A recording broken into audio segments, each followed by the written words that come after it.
తిరుమల శ్రీవారిని దర్శించుకున్నారు Telangana deputy CM Bhatti Vikramarka.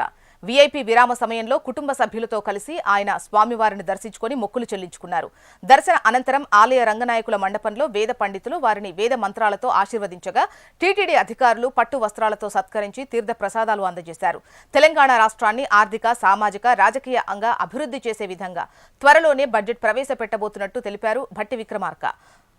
ప్రపంచంతో పోటీ పడే స్థాయిలో ఈ బడ్జెట్ ఉండబోతున్నట్టు ఆయన తెలిపారు. శ్రీ తిరుమల తిరుపతి వెంకటేశ్వర స్వామి వారి దర్శనార్థమై నేను కుటుంబ సభ్యులతో ఇక్కడ రావటం జరిగింది.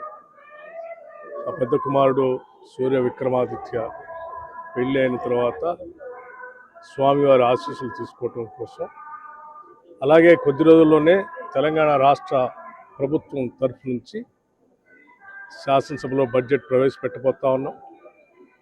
బడ్జెట్ సంబంధించి కానీ తెలంగాణ రాష్ట్రానికి సంబంధించినంత వరకు ఆర్థిక, సామాజిక, రాజకీయ అభివృద్ధితో పాటు తెలంగాణ రాష్ట్రం ప్రపంచంతో పోటీపడే స్థాయిలో అభివృద్ధి చెందాలని, దానికి కావలసిన వనరులన్నీ కూడా సమకూరాలని, తెలంగాణ రాష్ట్రం మేము 2047 విజన్ డాక్యుమెంట్ ఏ రకంగా అయితే ముందు తీసుకోనుకున్నామో ఆ స్థాయిలో అభివృద్ధి జరగడానికి కావలసినటువంటి సహాయ సహకారాలు, స్వామివారి ఆశీస్సులు, ఆర్థిక వనరులు, సంక్షేమము, అభివృద్ధి, అట్లాగే ఇన్ఫ్రాస్ట్రక్చర్ అన్నిటితో కలిసినటువంటి సమగ్ర అభివృద్ధితో కూడిన తెలంగాణ రాష్ట్రం ముందుకు ఎదిగేటట్టుగా, అట్లాగే రెండు రాష్ట్రాలు కూడా ఎదగాలని, అభివృద్ధి చెందాలని, ప్రపంచవ్యాప్తంగా ఉన్నటువంటి తెలుగు వాళ్ళంతా కూడా సుఖంగా, సంతోషంగా ఉండాలని, ఆ రకంగా ఆశీర్వదించమని భగవంతుడు